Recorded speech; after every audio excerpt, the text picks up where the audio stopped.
Here we go. TK and Drinks Tuesday Night Live. Moving to YouTube for the second time, I believe. But I'm not exactly sure. I'm pretty sure this is my second time on YouTube. But got the ability to get that set up now, and gonna be moving on my live projects over here. My dual cast sometimes over on the Instagram machine, but probably gonna try to avoid that if I can.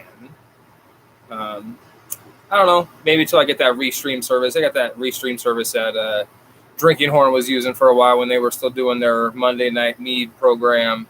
That was pretty legit. You could do You could do Facebook, Instagram, and YouTube live all at the same time, which was nice. I mean, because you could really get get your whole breadth of your social media audience. But being this is my second time on YouTube, I'm not sure how many cats I'm going to get actually showing up tonight. So I'm going to try to promote a little harder next week or the rest of this week on Facebook and on Instagram as well. It's something I never really promoted, mostly because I've just been using it as a platform to kind of, brush up on my speaking abilities, give myself a little more practice at, try to cut out my uhs and my ums and whatnot. As we all see, that does not go very well. But I'm trying and I'm practicing, and it's getting better-ish all the time. So thank you to whoever just showed up here live. Appreciate you stopping by. Got a big program going on tonight. Probably not one I should have started off with over on the YouTube channel, or maybe makes it a perfect one to start off on the YouTube channel with, because it is going to be my very first introduction into the mead homebrewing world. So anybody who follows me on Instagram and Facebook could have saw that this week I had grabbed a small little setup of stuff from one of my local homebrew shops. What Ails Ya over there on Bell Road and like 53rd Avenue, 51st, 53rd, somewhere over there.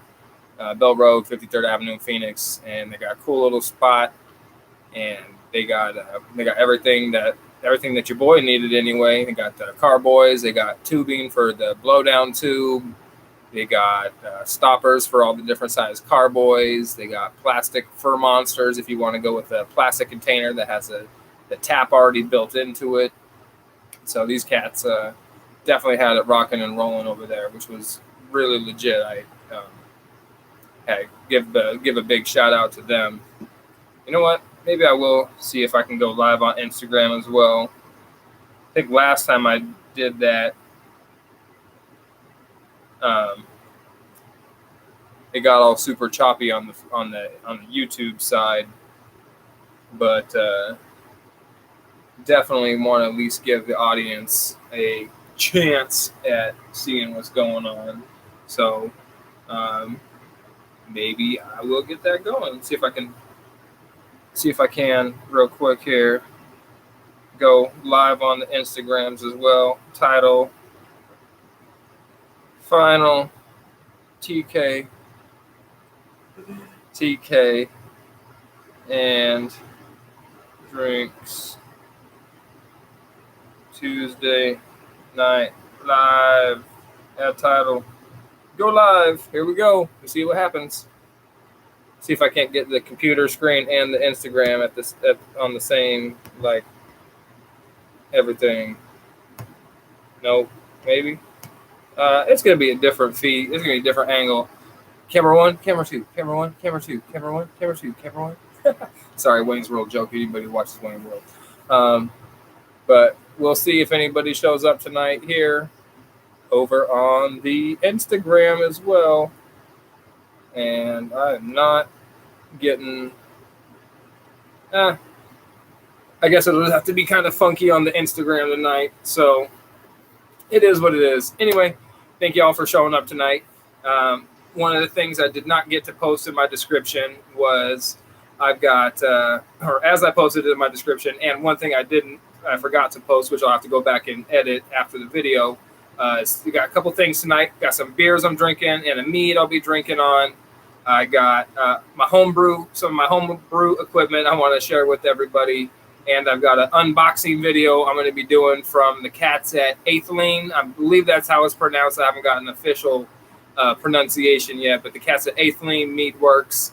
Going to be scoping out. Oh, it looks like they joined us live over on the Instagram. Oh, awesome. So we got a live unboxing we're going to be doing from them. Well, I mean, it's an unboxing because I'm taking it out of the box and showing everybody, but I did already open it up and scope it out, make sure everything showed up safe and sound and didn't get damaged by the brutal Phoenix heat or anything like that. So, but definitely want to show you what they were courteous enough to put together and send over here and whatnot. So definitely be getting to that here shortly. So thank you all again for tuning in to TK and Drinks Tuesday Night Live. It's going to be our final episode that we're going to be airing on the Instagram platform, at least for the for the foreseen future. That's the term I'm looking for the foreseen future. We're going to be running that over on the YouTube channel exclusively until I can get my restream program rocking and rolling. Hoping to get that done. Stupid technical difficulties and whatnot. Hoping to get that done sooner than later. But so we are moving TK and Drinks Live over to you guys over there on YouTube. Everybody over here. You guys over here on Instagram need to get over here onto YouTube for Tuesday Night Live videos. Still gonna be making plenty of posts over on Instagram, doing all that stuff. Not getting rid of the Instagram, but specifically the TK and Drink Tuesday Night Live video platform. Moving to the YouTube just for kind of congruency's sake, continuity, whatever your favorite term for keeping all your shit together in one, keeping all your eggs in one basket, so to speak. When they say that's not a good thing, but so be it. So, first things first on TK and Drinks Tuesday Night Live, as we typically do here on TK and Drinks, getting into a beer. Now this week, as you know, if you watch, I usually crack this open and pour it and typically make a fat mess out of myself, but already cracked this one open. Actually threw a picture of that up on the Instagram earlier. And so we got the the Fat Bear from the cats there at the Hot Butcher in, I think they're in Chicago. Pretty sure they're in Chicago, or right around the Chicago area. And man, I'll tell you what, this is a chocolate peanut butter stout. This thing is phenomenal. It's delicious. I'm absolutely in love with the flavor profile. It's one of the best chocolate peanut butter meads I've had in a long time, or meads. One of the best chocolate peanut butter stouts I've had, and actually one of the best beverages I've had with a chocolate peanut butter flavor profile, other than like a legit milkshake with like Reese's peanut butter cups in it or something like that. I mean, that's damn hard to beat, like a Reese's peanut butter cup Blizzard or something. But man, I'll tell you what, this Fat Bear here from the cats over there at the Hot Butcher is delicious. I highly suggest you ever pick one up. If you're ever in the Chicago area, that you do pick one up and scope them out. I've heard that they're one of those highly, let's say, contested but diversive breweries. There's a lot of people like them. A lot of people think they're overhyped and whatnot. But I think with a name like Hot Butcher, it's kind of like you're setting yourself up for, I don't say you're setting yourself up for failure, but you're setting yourself up for some people to give you a little bit of grief because, with a name like Hot Butcher, butcher doesn't always mean cut up the finest cuts and whatnot. It's more like, you're cutting it apart and you're ruining it and you're shredding it up. It looks like someone's having problems on both the medias, breaking up and buffering. I wonder, was that since I just started the first one, or if you're still there, let me know, and maybe I'll cut off the YouTube one. I got another viewer over on the YouTube. Maybe you transferred back over there. I'm not sure, but I hope anybody else that's definitely having troubles, let me know, and I'll cut one of the feeds, and we can just keep one going, because I think I have a lot of the people, a lot of our subscribers on YouTube are also over on Instagram. So if it starts screwing up for everybody, let me know, and we'll move over to one platform or the other. So anyway, yeah. So Hot Butcher, you leave yourself open for some people saying, "Hey, you're butchering this stuff," and making all sorts of like puns on your name and whatnot. Which is, I mean, you got duck feathers or whatever. You just let it roll off your back. That's cool or not, but it, as long as you're aware that in 2021, I mean, even 20 years ago, people would be making plays on the name anytime you had the name Butcher in there. So, but it stands up as a kick-ass stout. So peanut butter, chocolate, stout, Fat Bear, Hot Butcher. It's delicious. I love it. No, get off there. So, yeah. And I think it's about time we got into our unboxing from the cats up there at Eighth Lane Mead Works in Virginia. I don't remember what town it was in Virginia, and I've ripped the invoice off of here, so I apologize for not remembering exactly which town it is. But if you scope them out there on the Instagram or on the Facebook, Eighth Lane, ATHELING, Eighth Lane Mead Works. They'll be able to, the search engine there will be able to point you in the right direction and get you over to their page. They do have a vino shipper, so there's always that way to support them as well. And the way I found out about these guys was I put a reach out on one of the Facebook groups asking where I should buy some mead from, and they were brazen enough to say, you should buy our mead. And I said, you know what? I like your moxie. So I put my money where my mouth is and bought some of their mead.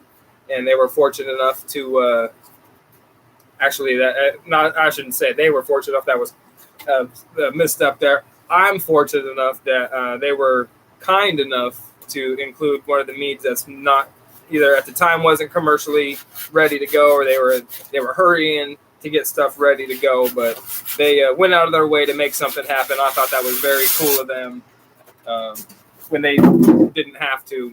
So thank you and kudos to you guys for that's awesome customer service. So anybody who's dealing with these cats know that you're dealing with some people that take their customer service seriously and want to make a happy customer.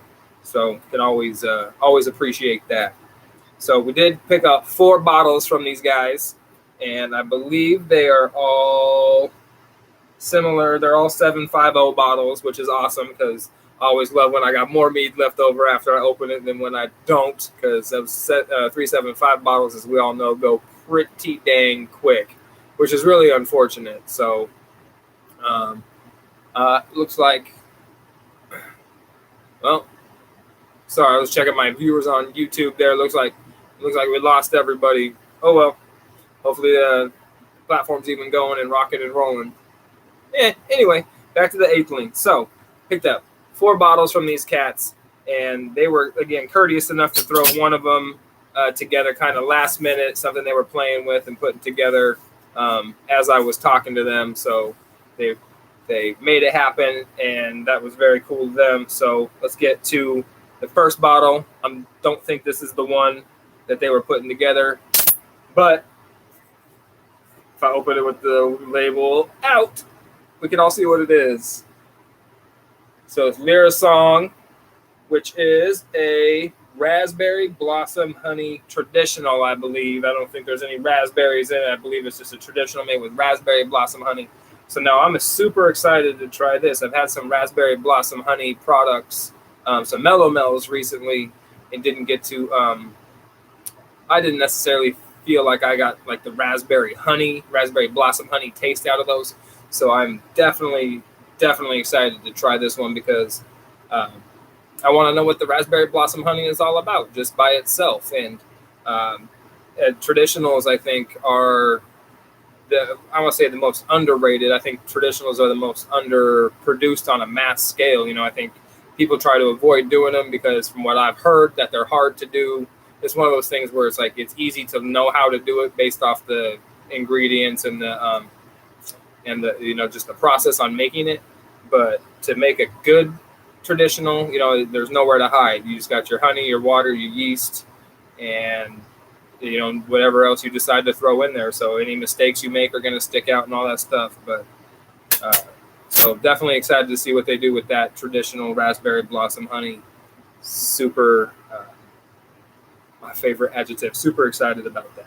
Second up, from the cats at Eighth Lane Mead Works there. Let's see if I can find an address on the bottle. They're in... Nope, no address on that side. Address... Nope. But this one is 14%. It's Song. I believe this is their Piment. So this is a wildflower grape mead. Wildflower honey and grape mead.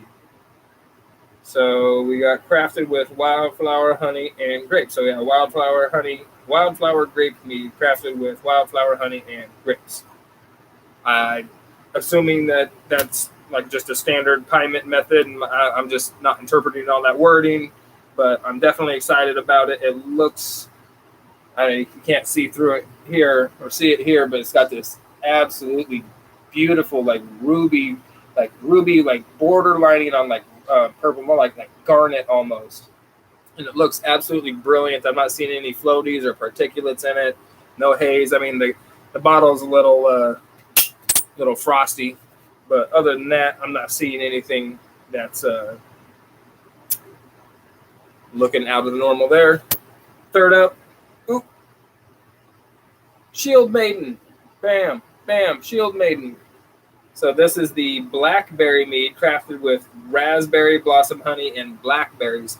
Definitely excited about this one as well. Raspberry blossom honey again. Now I'll have a traditional to compare this one against. I know what blackberries taste like fermented. I've had lots of different blackberry meads. So definitely excited to taste their take on that. And then again, with the raspberry blossom honey. Now, if it's Eighth Lane Mead Works that's still logged in over here on the Instagram channel. I'm curious if you guys use that same, if you use the traditional and turn that into this one, or if this is two different beasts altogether. I do have an interview scheduled with these guys in the near future, and I will be asking them about that as well if I don't hear back from them today.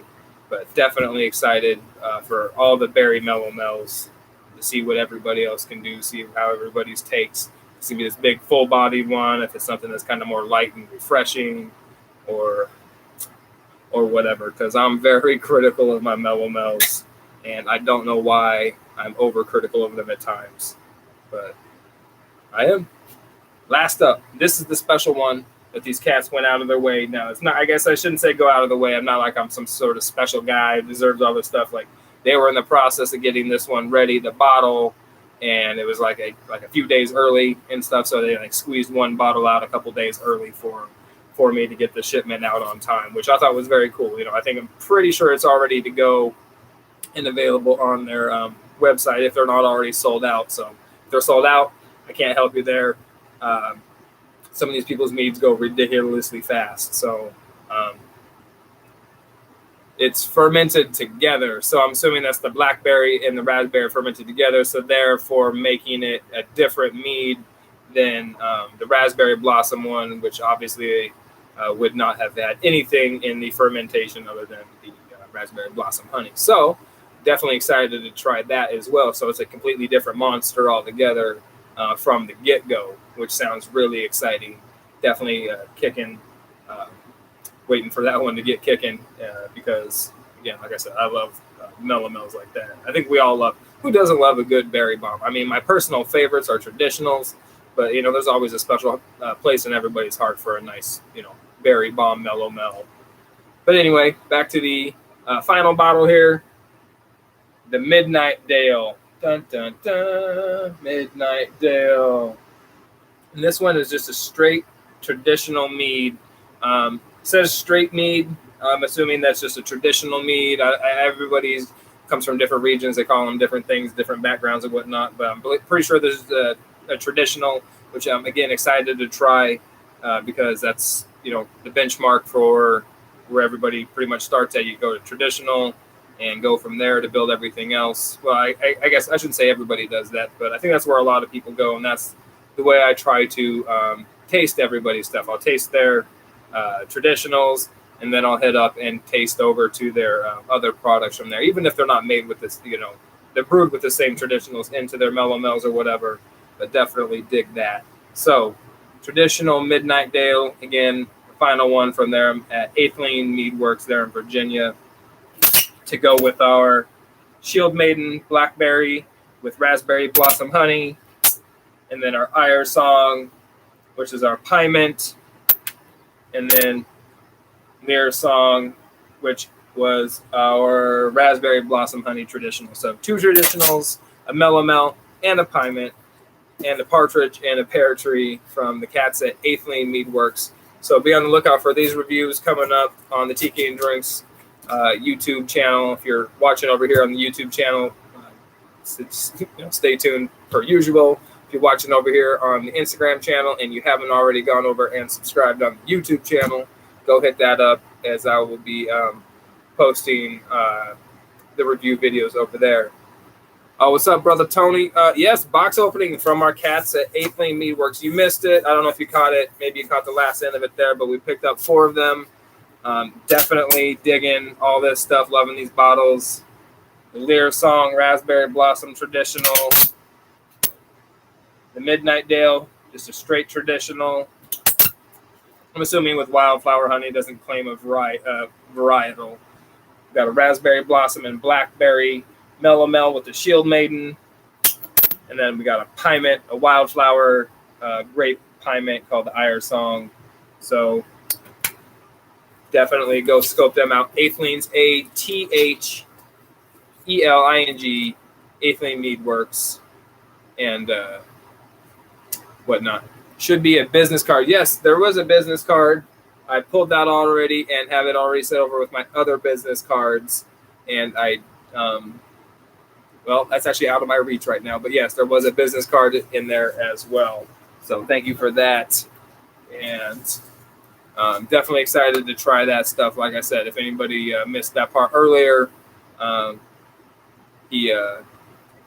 the way I stumbled upon their product was I had posted in a group about somebody giving me some ideas about which meadery to try on my mead channel. And he said, you should try my mead. So I said, okay, you're brave enough to throw your own product out there, man. I got to respect that. And so we made that happen. And again, thank you there to 8th Lane Mead Works. Go scope them out on all their social medias. Do the things, hit the likes, the follows, all that jazz. Give them the love and the attention and the showering of the hugs and stuff. So, again, back to our stout from Hot Butcher. Because it is phenomenal chocolate peanut butterness. Okay, back to the real reason why we're all here. The unboxing was a little surprise because I didn't put that in the title, so anybody looking at that title over on YouTube anyway didn't know that we were doing that. I didn't post anything on Instagram either. But one thing I did been posting about on my Facebook channels and on my Instagram was I finally got my setup or some equipment for my home brewing, my home mead making setup. I might call it home brewing. If somebody wants to give me some business about it, then, so be it. But I just like the term home brewing because, I think I like the way it rolls off the tongue better than mead making. No, I don't want to take away from the mead makers out there that take that to heart. I think it's just a matter of semantics. You call it a Kleenex or you call it a tissue or whatever you're doing. But the important thing is I got home mead making equipment ready to rock and roll. And let's, I'm going to show you guys what I picked up. We can go over it a little bit, and y'all can let me know what you think if you're in the comment section. And if you want to, let me know some stuff too I should add to it. Or if you want to give me some thumbs ups or thumb downs or whatever. But here we go. I know it's a very small bag, and a lot of people are like, that's all you got? I'm like, yeah, this is all I got for now. This is my first trip to the mead making world homebrew store place, again called What Ails Ya over there in Phoenix on Bell Road and 53rd Avenue ish area. So one thing I definitely did not have, unfortunately, before I started, which I had to pick up, my first carboy. I don't know what constitutes it necessarily as a carboy, if it's made out of glass or if it's just the shape of whatever. But we got ourselves to start off with a 1 gallon carboy, because if we're gonna mess up small initially, let's mess up small. You know, honey is expensive. Yeast is, well, not necessarily expensive. You don't want to, be wasteful of all these products. So we start off with 1 gallon brew project from the get-go. Starting off with that. So can't have just that. Got to make sure we got stopper, obviously. I mean, there's nothing magical. It's just a regular old stopper. One thing I was surprised about was the amount of varieties of stoppers that they had for all the different carboys and all the different brewing vessels. So they did have a ton of those, but they didn't have necessarily a ton of different types of hosing to go with that, which I thought was kind of odd. They had a whole giant rack, and now maybe they were just out and they were out from the supplier. Maybe something they don't normally stock. I don't know. They had a big rack and it was only partially full, so I don't want to make any assumptions of everything. But the fact of the matter remains that they had what I needed in this particular case, but they did not have some tube from some sizes if I would have needed different stoppers. So definitely going to just hit this up now. Anybody ever? There's one question that some people did ask me when they saw the photos that I posted online of the stuff that I'm going to be doing. They said, I don't see an airlock there, or is that, or you're going to get an airlock, or mentioning an airlock. I'm not going to get an airlock for a couple different reasons. I've seen them go ham on some people and pop off and cause issues. Now, I understand that's typically in a situation where it's like a super heavy mellow that doesn't have a lot of headroom, and you get a lot of buildup inside the airlock and all that stuff. But I don't, I like the idea of the blow down tube better. So I got all this tubing I'm going to need, and, got this, and bam, got it. Now, somebody asked me if I had another carboy. I don't have another carboy yet. Like I said, it's just my first trip. I can purchase another one while this one's doing its own fermentation thing. But I definitely got a jug ready to go for the blow down area. So be doing that. Get this down, wherever we got to get that down in there. So we got the jug, we got the stopper, we got the tube. So we're good to go there. All that isn't going to do us any good if we don't have any star sand. So definitely got to make sure we got the star sand, got the cleaning agent, make sure everything's nice and clean and sanitized, because I've heard that is one of the biggest mistakes you can make, is to not properly sanitize your product or your products, sanitize your equipment, sanitize your tools, sanitize your vessels, stuff like that. And you actually get some funky buildup, get some bacterial growths, some that you're not really looking for. And I don't really want to be exposed to any of that. So bought this little, well, I think it's a little bottle. It's like 8 ounces. So I don't know how long it lasts. I don't think it goes bad. I mean, the batch that they're saying on here, their lot number says 2013818. So if that's 2013, 818, you know what I'm saying? If they made this in August, I doubt that's the case. I'm not necessarily sure. But if it is, if anybody has had star sand go bad on them, please let me know, because I would definitely want to be cautious and conscious of how long I've had this. But I'm not thinking it's going to go bad, so that's why I opted for a little bit bigger one. So definitely got the star sand going on. Make sure everything's cool there. Got myself a nice hydrometer. Well, I think it's nice. I'm not quite sure what everybody else is going to think about it. But so I got a 3-scale hydrometer. It's got temperature down here at the bottom, and then over here on the up here on the top in the stem, we got bricks on one side and proof on the other. So I doubt I'll really be using that proof percentage side, or it's just percentage actually, which actually looks like it's tied to the gravity side. So maybe that's not a 3-scale one, but it definitely comes with the directions. So I always knew that there was math involved with this, but I guess I'm starting to get a real feeling for how that's going to, how much math is actually going to be involved with this whole process. So they definitely got the hygrometer, because that's one thing that everybody says in all the different groups is if you're going to take this seriously, make sure to get yourself a hydrometer, because otherwise you're not just shooting in the dark. And don't want to lose the cap to that, because I don't want to be the guy who breaks his hydrometer the first day. I've heard plenty of stories of people having these things for a long time, and I can still see myself breaking that within the first little while. I had said I was going to get a Herculometer at first for my first go around, but I figure I'm just going to start with this one. I also want to support the local brew shop. They don't carry those.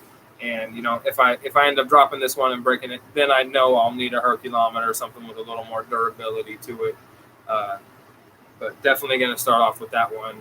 And like I said, try to support the local cats. And, maybe if they could order one, maybe I pay a couple, $2 or $3 extra for it. But, support the local economy. And, they support me. They give me a shout out and stuff like that. So, again, shout out to What Ails Ya over there. Nice, bro. Really cool that you got your gear. Yes, man, I did. Getting all my all my gear set up. Oh, got a sticker from the local brewery, 8-Bit Ale Works. Gotta love their stickers, man. That's a freaking awesome sticker. That makes some pretty decent brews over there too. One thing I did pick up, I don't think I'm going to necessarily use it on my first go around, which is kind of why I haven't already started going already. And if you've tried it again, let me know. But I ended up picking up some firm food from the cats here at Cellar Science. Now, I heard this is a very similar product to Fermade O, other than it's a powder product and not a liquid product. But I'm not quite sure how it's going to. Well, I guess I'm going to eventually try it. I mean, it was $2, so I don't really feel like I'm out anything if I don't use it. But I really wanted to get some Fermade O and really wanted to go that route with it for the first go round.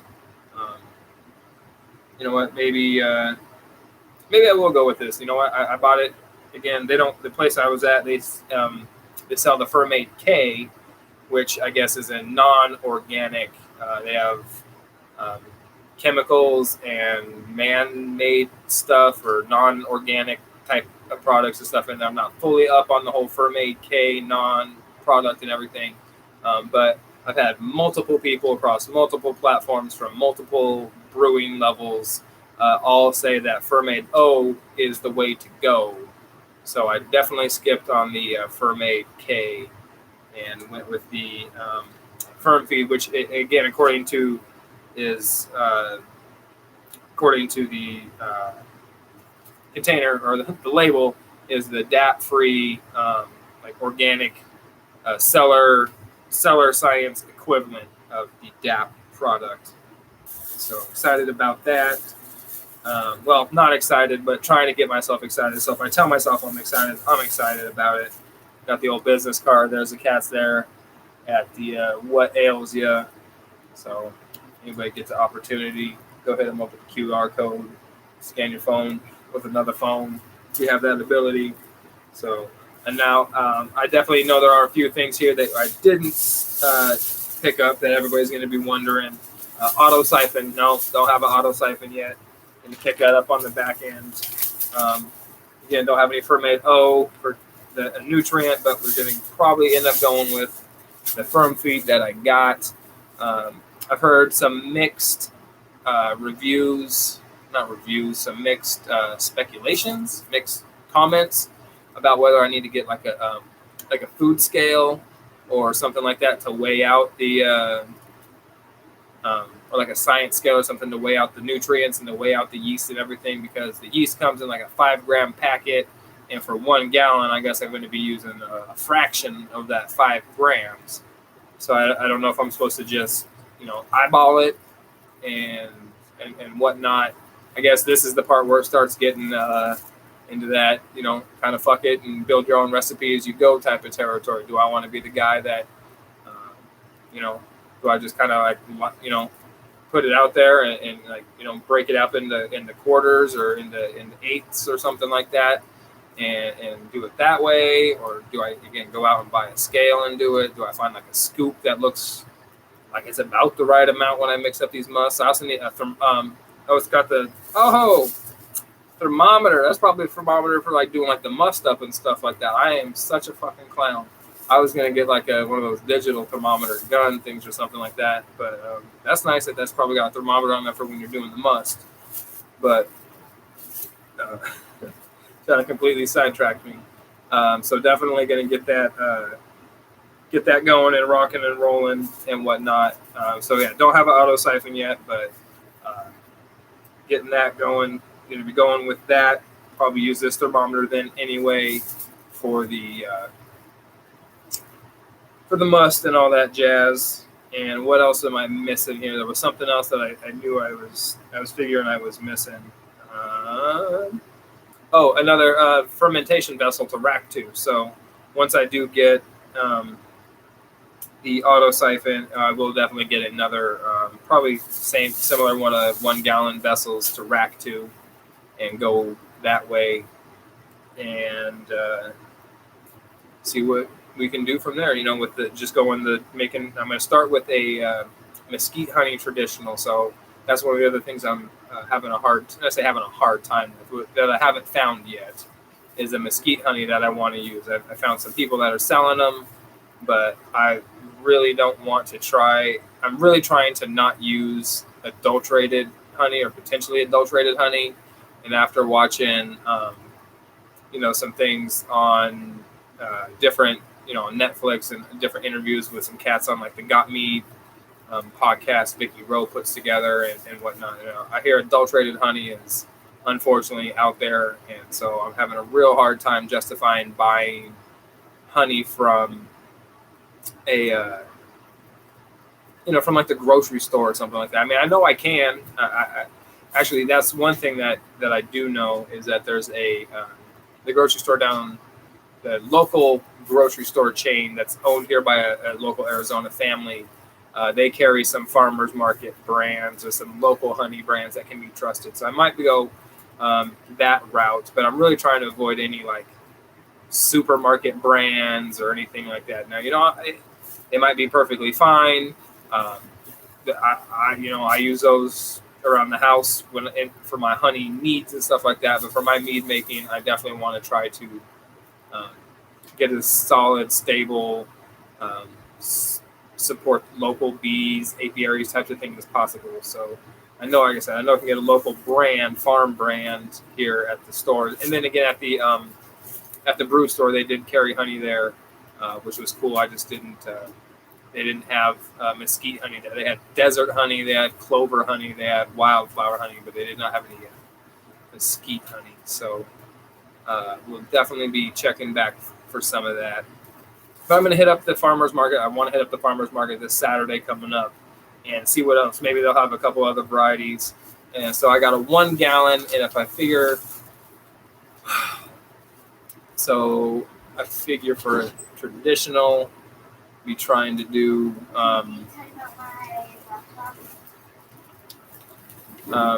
for a traditional, I'll probably be doing, for a sweet, I want to start with 3 pounds, I think, and see where it goes from there. And if I can get it, I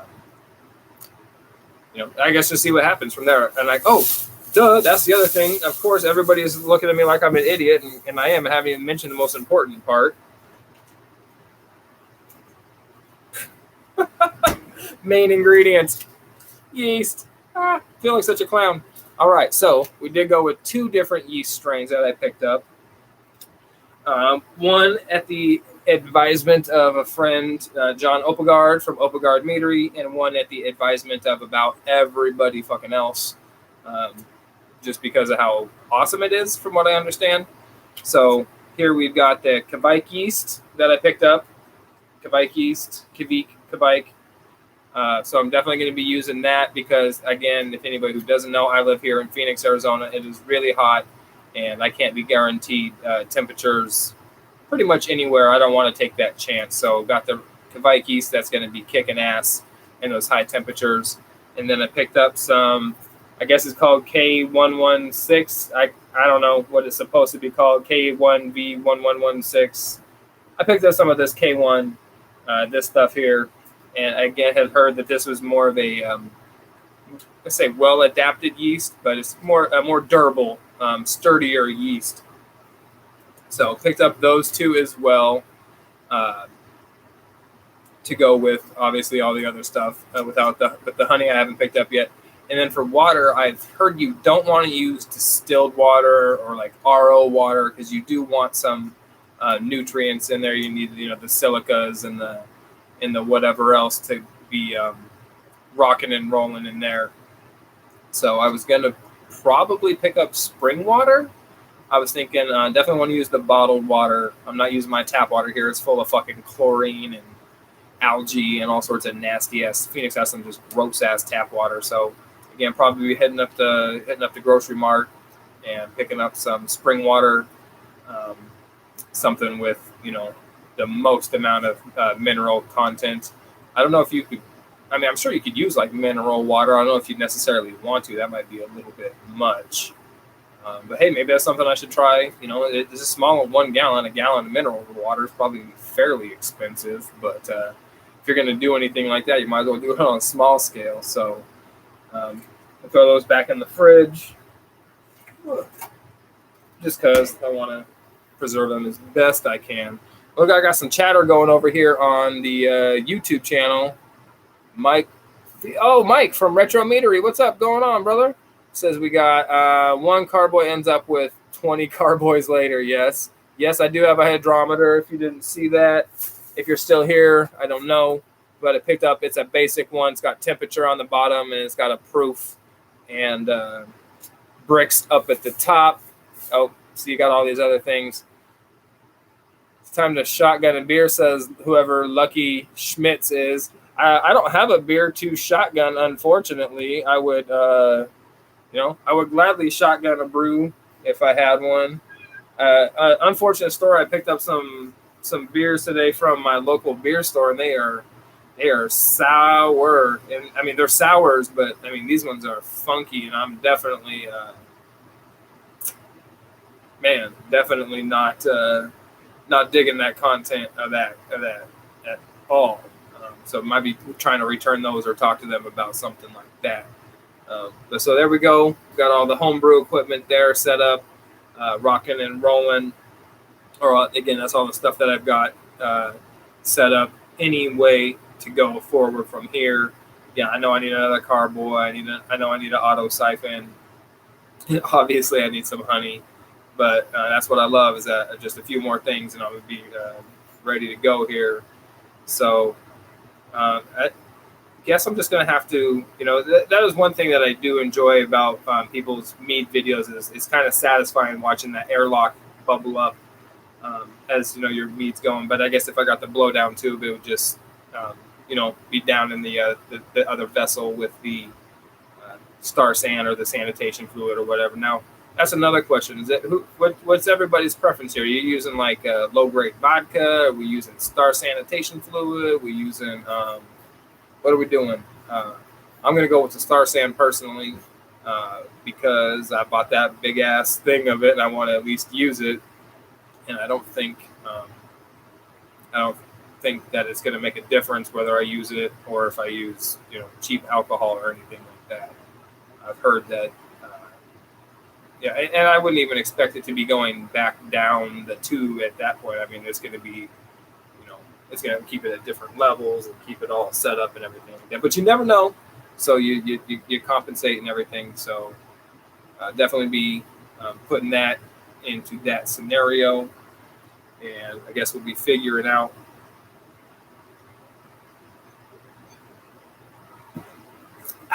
that. So one of the things I also wanted to get to tonight, showcase one of the other meads that I picked up recently.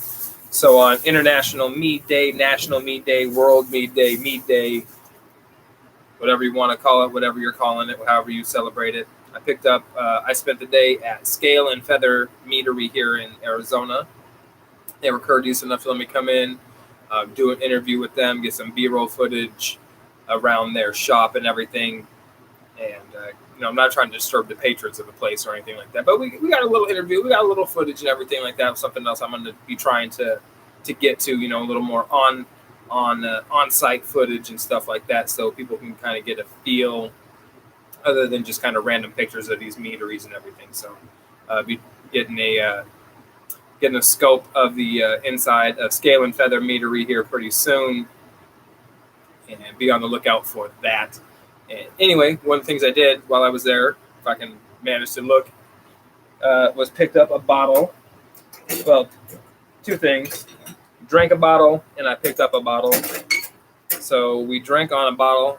If you all don't know, I saw some people was drinking on for Mead Day. This was my Mead Day beverage here from Superstition. Oh, YouTube not being able to see it. I'm going to have to figure out this YouTube thing. But the Frambrosia, was that just one carboy leads to 20? Exactly. I'm going to have a whole fucking army of carboys. But the Frambosa and Tondo, if that's how that's pronounced, pick that one up from Superstition. That's a raspberry mead that was aged 2 years in ruby port barrels. So this is the one I was talking about. Now, I don't know if that's a ruby red,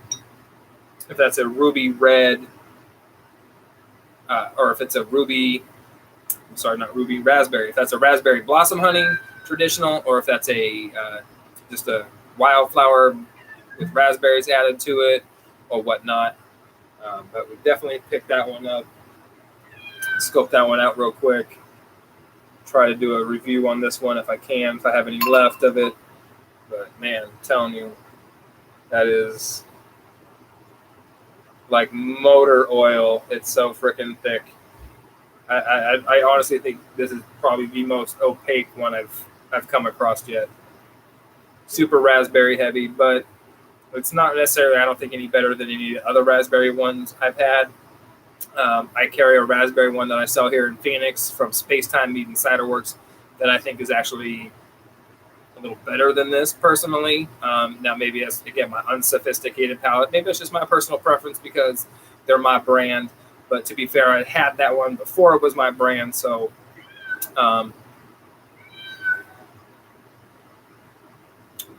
yeah, it's good. I mean, it's definitely wine leaning. If you had somebody that was a wine aficionado, you would probably throw them that way and they'd be able to pick up the port barrel and tell you what vintage it was and who brewed it and what color the dirt was and what color shirt the guy who picked the grapes was wearing and all that jazz. But, for me, it's just a... No, Kitty, those are my cheesy poofs. Hey, man, what about the thoughts that Cartman just sold for $900 million? $1 billion. Cartman now a $1 billion franchise. Holy Christmas. Yeah, no, the kitty wants in the room. We are not letting the kitty in the room. We can all listen to the kitty for a short period of time. But one thing I did pick up from Scale and Feathers there again on Mead Day, after doing some video shoots and all that stuff, was a bottle of the Dual Wielder. So this is their blueberry lemon. I think it's a lemon drop with they added blueberries in, a mead with blueberry and lemon flavors. Yeah, does not say on there. The dual flavors of blueberry and lemon in this semi-sweet base seamlessly blend for a refreshing drink. You can easily dual wield. Yes, you can dual wield this and your glass at the same time. Put that up here on the little forehead. That's always where I stick my stickers. I used to do that with the banana stickers when my kids were little and make them laugh and giggle, and I kind of just never got out of the habit. Yeah, kitty, I know. You went out. So, see that? Nice dark blueberry color, dark purple, blueberry mead colored. Oh, kitty, stop scratching at the door. So definitely pick that one up from those guys if you ever get the opportunity. Very blueberry very lemony. It's almost kind of like a lemon drop shot.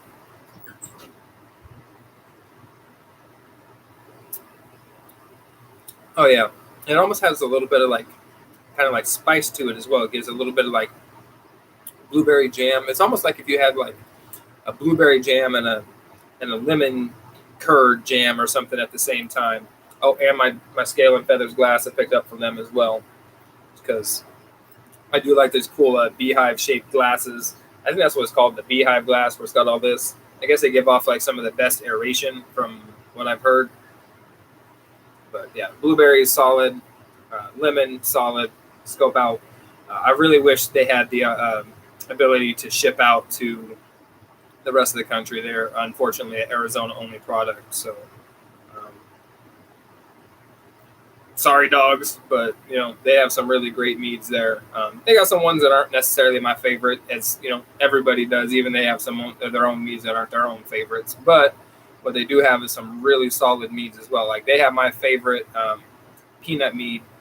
They have two different meads that have peanuts in them, and they have, I don't know how they do it, but they've come up with a way to impart that peanut flavor in the most amazing ways. They have one called, again, they have like a Dungeons and Dragons themes. If you've never heard me talk about them before, they have like this adventure tavern type feel to their place. They call themselves, they're owned by 4 people. They call themselves the Rogue, the Ranger, the Rogue, the Ranger, the Wizard, and the Bard. And then they have names for all their stuff. Like I said, this one's the Dual Wielder. They've got either Dungeons and Dragons or like nerd pop culture type themes to all their stuff. But they have a peanut butter and chocolate mead that's called Charm Person. And that, holy cow, it tastes like a Mr. Goodbar. I mean, it has this phenomenal peanut butter, peanut chocolate combination to it. My favorite, I would say the best, but as far as the best to accurately portray peanut and chocolate at the same time, where it didn't taste like funky dark cocoa coffee-esque type of taste to it, like a milk chocolate and like smooth peanut taste. Now if you're trying to go for that like dark chocolate coffee roast-esque taste, then hey man, I love that taste when that's what I'm told, what I'm expecting. When somebody tells me it's gonna be like a peanut butter chocolate, I'm not expecting it to be, or not even wanting it to be something like that. When somebody says peanut butter chocolate, you want that to be the, like a Reese's peanut butter cup or like a candy bar or something like that. You're expecting it to be at least in that direction. I'm not saying it has to be super sweet and super full bodied or everything.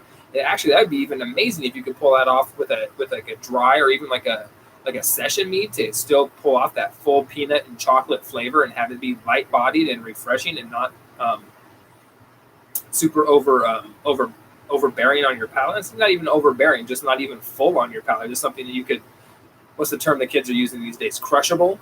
A chocolate peanut butter session crushable. I think that would be even a truer truer test of somebody's skill to be able to portray that. But all in all, that one is amazing from them. And then again, another one called, they make a peanut butter and jelly combo, the boysenberry jam and a peanut butter one. It's Princess Boysenberry and Dread Peanut Roberts, and it's like a play on the Princess Bride type of thing. And they made their labels to where it's like 2 different bottles, and you face them together. It's got Dread Peanut Roberts and Princess Boysenberry on this side, and yeah, it's pretty cute. But the cool thing about that is, as opposed to making a peanut butter and jelly mead inside one where it's mixed down, that one you buy the 2 bottles together. You get to mix them at your own ratio, so you eventually are buying, say 3 bottles, 2 of one and 1 of the other one, so you can get your mix down right and everything. But I thought it was clever how they did that, and again, the peanut just comes across so well. I reach out to them; they're such nice people. If you ever have any questions, if you want to know how they do their peanuts and get that flavor profile in there, just based off of my waxing prolific about it, because I'm sure they would gladly, love the opportunity to talk mead with anybody who reaches out to them. So Scale and Feather Meadery, hit them up social media. I think they got a YouTube. I know they got a YouTube page and Instagram and Facebook page. I think they might have a Twitter page. I'm not sure. I don't have Twitter, so I do, but I don't use it. One of those type of things. But yeah, so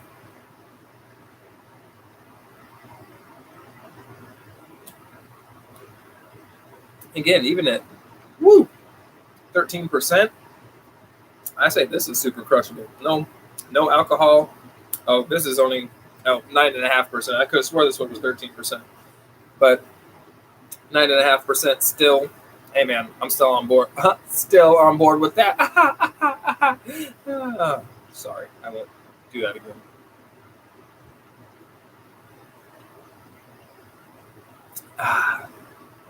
But we are coming up on the 1 hour mark, which usually means dinner time for me, because usually after these are done, I go crush some delicious food, do the family time and all that jazz.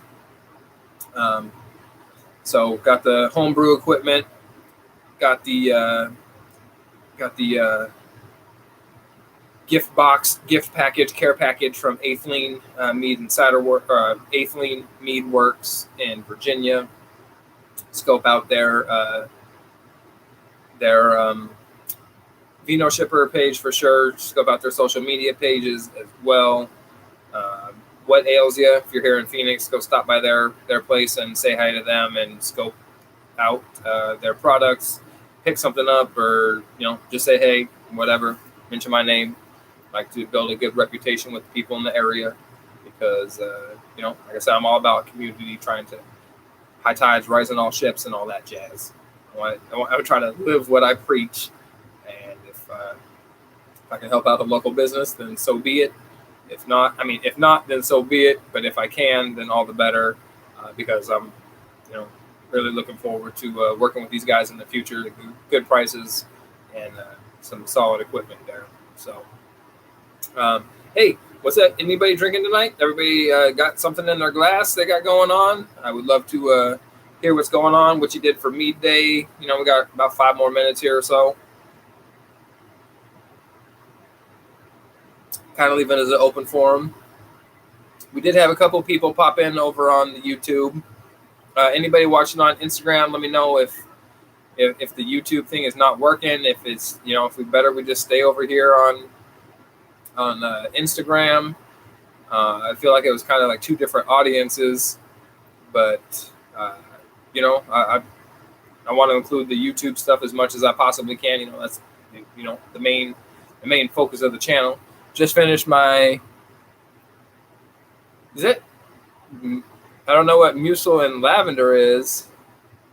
He's like muesli, like the fiber, like muesli. Is that like a cereal or something like that? I know that's like a German cereal called muesli, but I don't know what that is. You can toot your own horn all you want. I just have no clue what you're talking about. But I've had a couple lavender meads, and when the lavender mead is done right, I'll tell you what, man, that is delicious. Muesli is a plant. I should have figured it was a plant-based stuff. I mean, you're doing all sorts of. It's a Mexican. Thanks, Tony. That a Mexican plant. I got you, brother. I'll scope it out on everything on the Google machine and everything like that. Not that you can post pictures or anything like that. I mean, I guess I don't know what. I'm laughing at myself because I really don't know what I was expecting you to tell me. Of course, that's what it was. But it sounds good. Like I said, lavender meads. I've had a couple of them, and when a lavender mead is done well, it can taste really, really nice. I've heard that like food grade lavender and rosemary and those other botanicals can be kind of hard to get in high volumes, depending on where you're at and what your needs really are. So, what's up, Hazy dude? Appreciate the swing by and the stay in.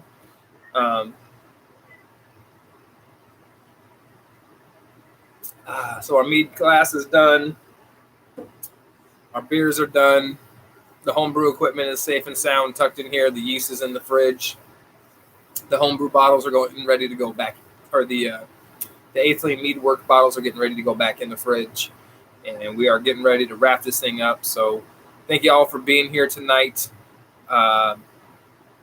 Check me out again over on the YouTube channel. If you haven't seen me over there, subscribe, like, follow, all that jazz to all my social media, and stay up to date. Got the mead reviews, got the interviews, got the behind the scenes at the meaderies trying to come up. Hopefully we get some really cool footage from